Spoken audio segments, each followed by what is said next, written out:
भगवान रामा, माता सीता और लक्ष्मण जंगल में शबरी माता से मिलते हैं, जहां उन्हें प्रेम और भक्ति का अद्भुत संदेश मिलता है। वापसी के रास्ते में उनका सामना भयंकर घंटे राक्षस से होता है, जिसे राम पराजित कर देते हैं। कुटिया लौटने के बाद अचानक शूर्पणखा आती है और राम से विवाह का प्रस्ताव रखती है। अपमानित होकर वो सीता पर हमला करती है, जिसके बाद लक्ष्मण उसकी नाक काट देते हैं। क्रोध में भरी शूर्पणखा अपने भाइयों खर और दूषण को भड़काती है, लेकिन युद्ध पर निकलते समय स्वयं दुर्गा प्रकट होकर उन्हें अधर्म छोड़ने की चेतावनी देती है। अयोध्या से वनवास मिलने के बाद श्री राम, माता सीता और लक्ष्मण गहरे जंगलों में भटक रहे थे। चारों ओर ऊंचे ऊंचे पेड़, पक्षियों की मधुर आवाज और शांत वातावरण था। लेकिन वन का जीवन आसान नहीं, सुंदर है, पर यहाँ हर कदम पर सावधानी रखनी होगी। भैया, जब तक मैं हूं, आप और माता सीता को कोई कष्ट नहीं होने दूंगा। स्वामी, इस वन की सुंदरता मन को मोह लेती है। उसी जंगल में एक वृद्ध भक्तिन रहती थी, शबरी। वो वर्षों से भगवान राम की प्रतीक्षा कर रही थी। उनके गुरु ने कहा था कि एक दिन श्री राम उनके घर आएंगे। हे प्रभु, कब आएंगे आप? मेरी आंखें दर्शन के लिए तरस गई है।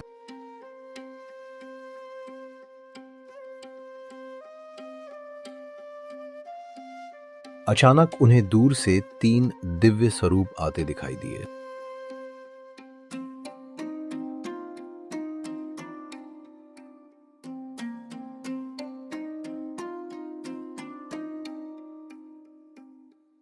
प्रभु, आप आ गए। शबरी ने राम के स्वागत के लिए जंगल से बेर इकट्ठे किए थे, लेकिन वो हर बेर को पहले चख लेती ताकि केवल मीठे बेर ही प्रभु को दे सकें। ये माता पहले बेर चख रही हैं, फिर भैया को दे रही हैं।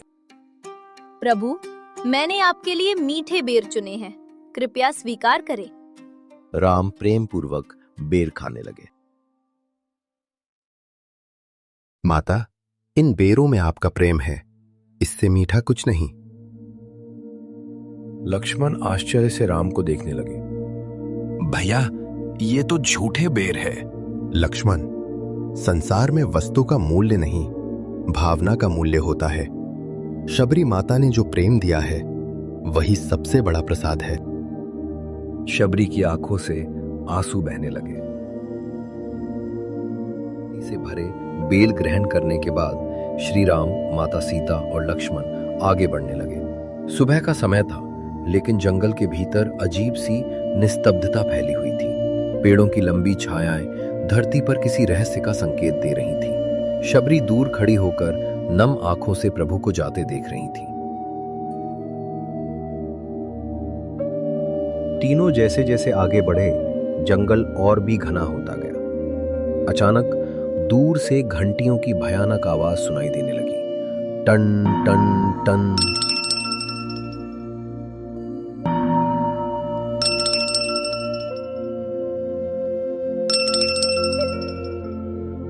वातावरण भयावह हो उठा। पक्षी पेड़ों से उड़ गए, बंदर भागने लगे। स्वामी, यह कैसी विचित्र ध्वनि है?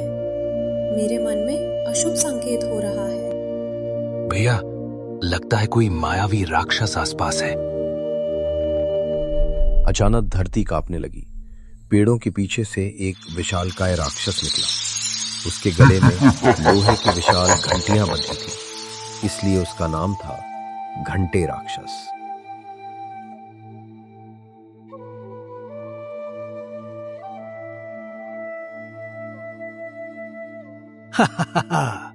कौन है जो मेरे वन से जीवित गुजरने की हिम्मत करता है?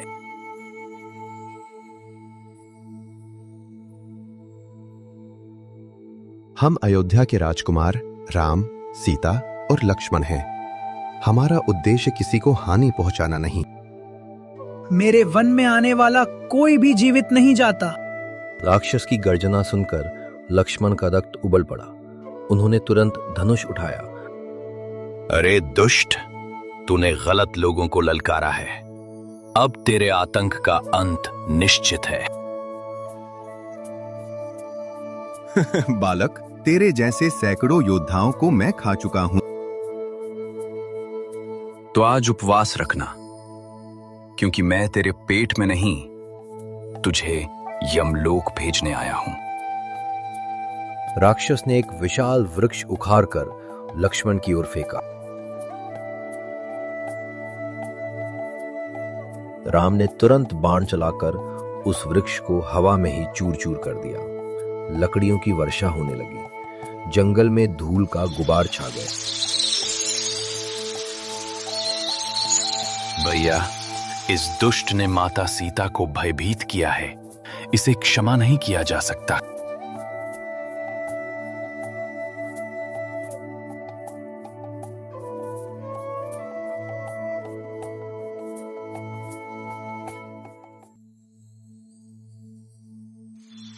घंटे राक्षस तेजी से दौड़ा और अपनी घंटियों से भयंकर ध्वनि उत्पन्न करने लगा। उस ध्वनि से जानवर बेहोश होने लगे। स्वामी, इसकी ध्वनि असहनीय है।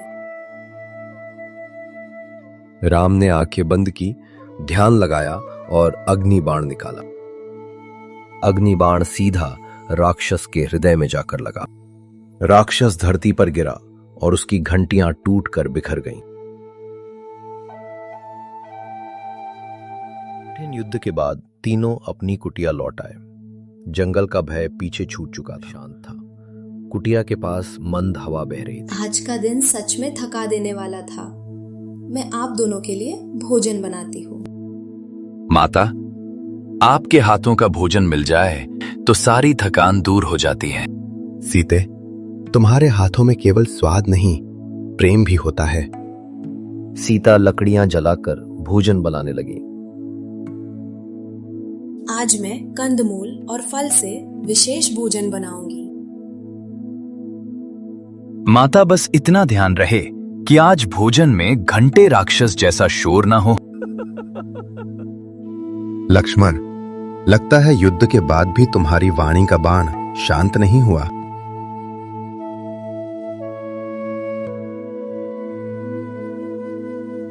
तीनों भोजन के लिए बैठे ही थे कि बाहर से एक स्त्री की आवाज आई।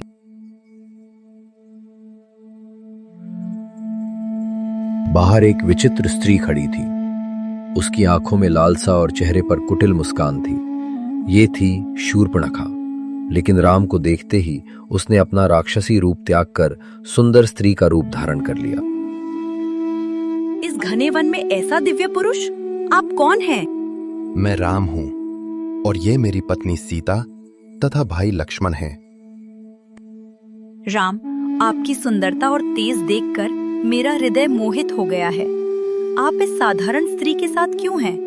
मुझे अपनी पत्नी बना लीजिए। स्वामी, ये कैसी निर्लज्ज स्त्री है? देवी, मैं विवाहित हूं, पर मेरा भाई लक्ष्मण अविवाहित।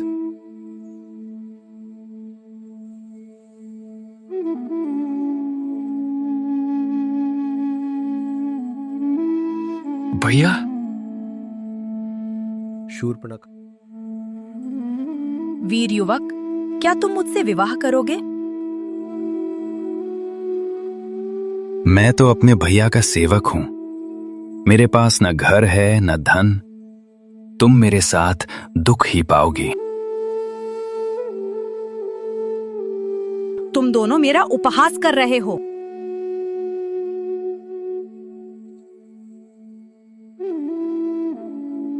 शूर्पणखा का चेहरा क्रोध से विकृत हो गया। उसने अपना असली राक्षसी रूप धारण कर लिया।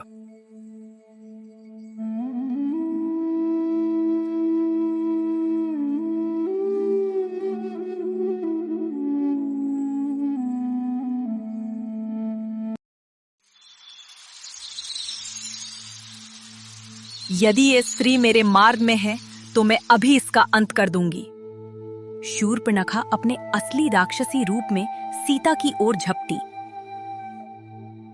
माता सीता को संकट में देखकर लक्ष्मण का धैर्य टूट गया। उनके चेहरे पर क्रोध की ज्वाला साफ दिखाई दे रही थी।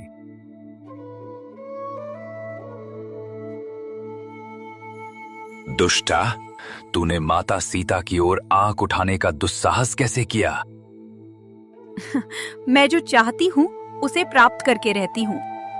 शूर्पणखा, अभी भी समय है, लौट जाओ, अन्यथा परिणाम गंभीर होंगे। अब बस, लक्ष्मण ने तलवार निकाली और एक ही वार में शूर्पणखा की नाक काट दी। आह, तुमने मेरा अपमान किया है, इसका बदला लिया जाएगा। ये दंड तुम्हारे अहंकार और अधर्म का परिणाम है। क्रोध और वासना मनुष्य ही नहीं, राक्षस का भी विनाश कर देती है। शूर्पणखा क्रोध से कांपते हुए जंगल की ओर भागी। ये किसने किया? वन में 2 मनुष्य आए हैं, राम और लक्ष्मण। उन्होंने मेरा अपमान किया और मेरी नाक काट दी।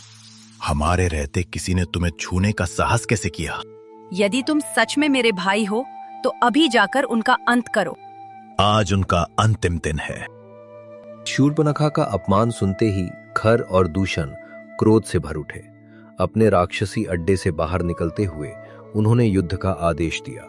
उनके भारी कदमों से धरती कांप उठी और पूरे जंगल में भय का माहौल फैल गया। अब वन में एक भयंकर युद्ध की आहट सुनाई देने लगी। आगे बढ़ रहे थे, उनके मन में केवल बदला लेने की आग जल रही थी। तभी अचानक आकाश में तेज प्रकाश फैलने लगा। पूरा जंगल दिव्य रोशनी से जगमगा उठा। हवा शांत हो गई और समय जैसे थम सा गया। उसी दिव्य प्रकाश के बीच माता दुर्गा प्रकट हुई। उनके तेज से पूरा वन कांप उठा। ये कैसी दिव्य शक्ति है? बहन के अपमान का बदला लेने निकले हैं, कोई हमें नहीं रोक सकता।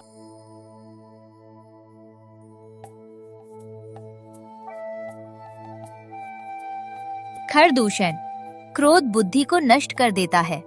जिस मार्ग पर तुम चल रहे हो उसका अंत विनाश है।